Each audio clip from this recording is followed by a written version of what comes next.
Hey, and welcome to Daddy Mojo. It's the podcast where we'll talk about parenting, all-age comic books, toys, and more. Now, here's your host, Trey Burley. Don't judge a book by its cover is how the adage goes. That is especially true with the Otherwoods. By looking at the book, just the title of it, you think, okay, it's about some spooky happenings. You got a kid on the cover with a cat around their neck, standing in front of some spooky woods with yokai and ghosts who are about to attack them, and it makes it seem like a nice horror or supernatural MG-lit book. Yeah, then you open it up and you read a little bit about it and you're like, okay, cool, River's a kid that can see ghosts. Okay, a lot of spectral happenings here. I like scary books. Let's go for it.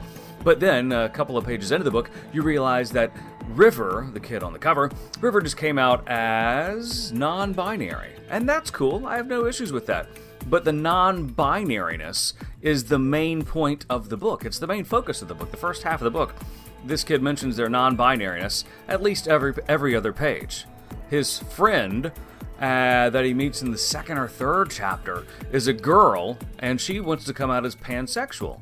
Which again is cool, I have no issues with this, but this is more of a book for queer studies or the courage about coming out or LGBTQ audiences than it is a horror book. And the cover, as well as the verbiage inside the jacket, it bills itself as a horror book or something that's good for scary kids who want to read a nice horror, age-appropriate book.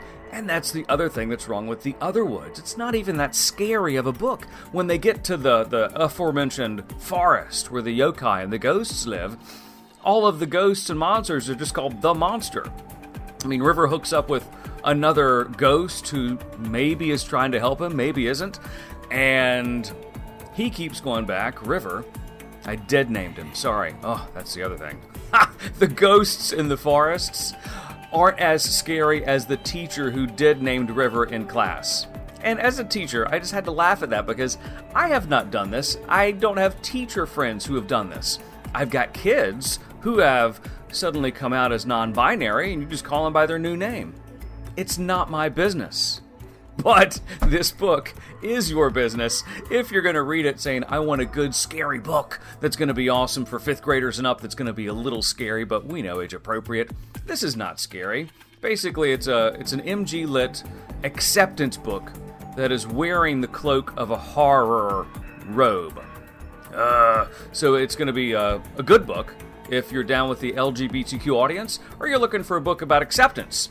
Otherwise, you horror people and you scary book people, just steer clear of the Otherwoods. Thanks for listening to Daddy Mojo. Be sure to tune in next time. For more information on any of the things we talked about today, just check out the website, daddymojo.net, or hit us up at Daddy Mojo on social media.